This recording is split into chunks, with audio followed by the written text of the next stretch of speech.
We are back on Taking Care of Business on Koerner Radio, News Talk, 1180, 1230 KGEO, 1410 KERI, and now in Albuquerque, New Mexico on 1000 KKIM. So, Clay, what did you think of Andy Vidic? Well, I like Andy Vidic. I just don't think that we got to some of the points we should have gotten to in the interview. Well, that's because you were asleep through part of it. You need to have your caffeine before you get in the studio. That's the key. Well, it's been a tough night. That's what the problem is for me. Okay. Well, yeah, at your age, I understand. Our second guest is a gentleman we've had on the air a couple times before, who's got some interesting perspectives on things nowadays. He's the former head of the California Republican Party, Tom Del Beccaro. How are you guys? Great, Tom. How are you? Welcome back to Taking Care of Business. Thanks for having me on. I think I'm fully awake. Okay, good. I won't doze off. Hey, listen, I've got a quick question for you to start off with. Just this morning, looking at Facebook before I came in, you had an interesting comment about India, of all places, that India has decided to open up their, how did you put it? Well, they're reducing the regulations they have which preclude foreign investment. They want to try and attract money into India to help revive their economy. The notion being here that they are actually reducing regulations so they can get increased investment. Well, that's what we're doing here, isn't it? No, in the United States we are increasing regulations left and right. Most people don't understand that the rest of the world does not have the regulatory monster industry that we have in the United States. To the contrary, I don't know if you remember that the president of Coca-Cola said it was easier to do business in China than the United States. I heard that, yes. Mm-hmm. What he's referring to isn't necessarily the tax structure, and it seems shocking, the comment, because, of course, we know China to be a communist government that basically is a dictatorship and somewhat arbitrary. But what he's referring to is, yes, you probably have to pay off people. Yes, I'm not saying he said this, but you have to do business with the government. But China does not have all of the regulatory bodies we have. We have them at the federal level, we have them at the state level, the county level, even cities put regulations on the cost of doing business. And this has been going on. It started in America, quite frankly, in the late 1800s with the creation of, or the use of trains, and that's when our regulations started.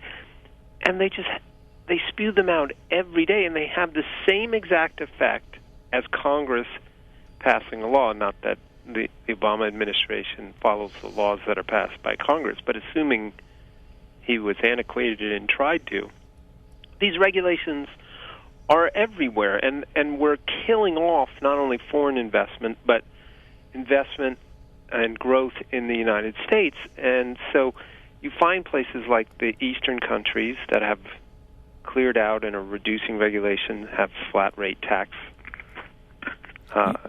schedules as opposed to our progressive, and they're growing, and we are not. Well, and there's got to be a middle ground, though, too, Tom, because China's too much the other way. But look at the environment in China. In Peking, you can barely breathe. But, absolutely. Yeah. And by the way, we in California are driving manufacturing out of the state. In the last 20 years, we've lost over 1 million manufacturing jobs. A lot of that manufacturing has gone to China, which is polluting. So yes, we have a global warming law that is designed to reduce global pollution, but in fact it is increasing global pollution because China doesn't have the laws. I'm certainly not saying that we should be like China, but we have gone far too overboard and are killing off jobs. No greater example of a regulatory tax and destruction of jobs is Obamacare, because small business, which accounts for almost all of our job growth over the last 30 years, a survey said that 74% of them are going to cut back on hiring or reduce the hours of their existing employees. So because of Obamacare. So understand, Obamacare is supposed to help who? Obama. Good answer. And quick. It's designed supposedly to help those at the lower end of the scale. Can we agree to that? Yep. Yet its actual effect is to harm those at the lower end of the scale because their employment is being reduced. Mm-hmm. We're having a conversation with Tom Del Beccaro, the former head of the California Republican Party. You know, Tom, it's interesting that the unions were in total support of Obamacare, and now they're all trying to get out of Obamacare because of all the rules, regulations, and requirements. And what are we going to do about this? Yeah, absolutely. You raise a good point. They loved Obamacare until they read it. And Nancy Pelosi, of course, with one of the great lines in political history, we need to pass this law so you can see what's in it. And now the unions are seeing what's in it and realizing that its impact on business and their ability to hire and provide benefits. And I gather your question is what we on the center right need to be doing to sort of amplify this gap now between the unions and Obama. You know, this invites a broader question of what Republicans should be doing in Congress. It's one word, and I think it's a powerful word, but they need to be doing it. And the word is something. They need to be passing reforms, changes, and throwing them on Obama's desk and not staying in Washington. They need to leave Washington and do what Obama does. Obama attempts to pass something, gun control, whatever it is, global warming, and then runs around the country telling the world why it's necessary.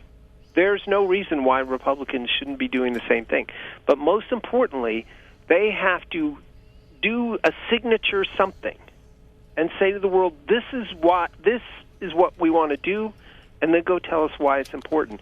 They're not doing enough of that. They're letting Obama drive the agenda, and part of that agenda right now is racial division to hide all of his scandals and failed economic record. They need to seize the agenda, and you can only do that by passing a signature piece of legislation, throwing it on Harry Reid's desk, and then going around the country and gathering support for it. The Senate won't support it. This has been the problem. That's okay.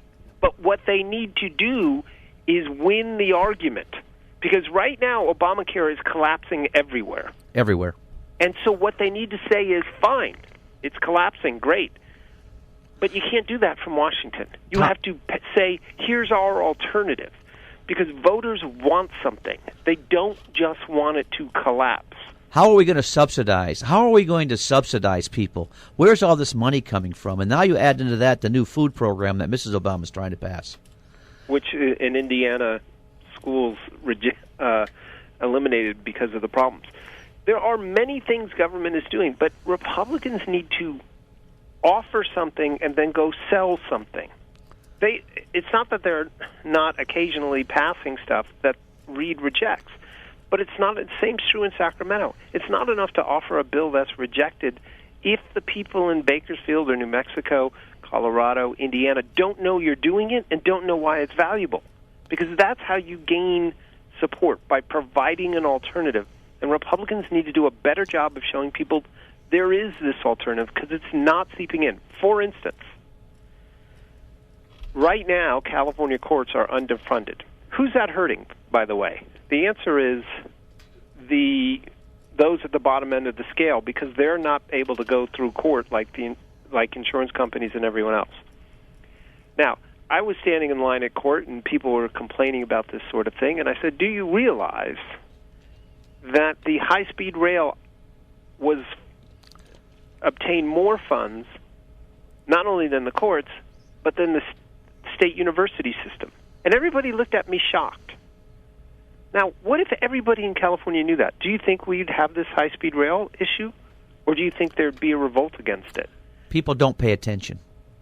Well, we got to reach them. We have no choice. Actually, Thomas Hutchison, which is the last royal governor of Massachusetts, said there's nothing easier than convincing people they're ill-governed. He said that as he's going out the door, of course. Mm-hmm. So, the revolution occurred because people were actually convinced and communicated with that they were ill-governed. If everybody knew some of the things that's going on, they wouldn't support it. But unless you reach them, they have no reason to rally to your cause. Well, Tom, how do we reach them when we have a media that's so sympathetic to the Democrats and to the liberals? You know, it's tough to get this across. I'll tell you what, answer that for me when we come back from a break, okay? Sure. We'll be back in a moment on Taking Care of Business on Koerner Radio, News Talk 1180.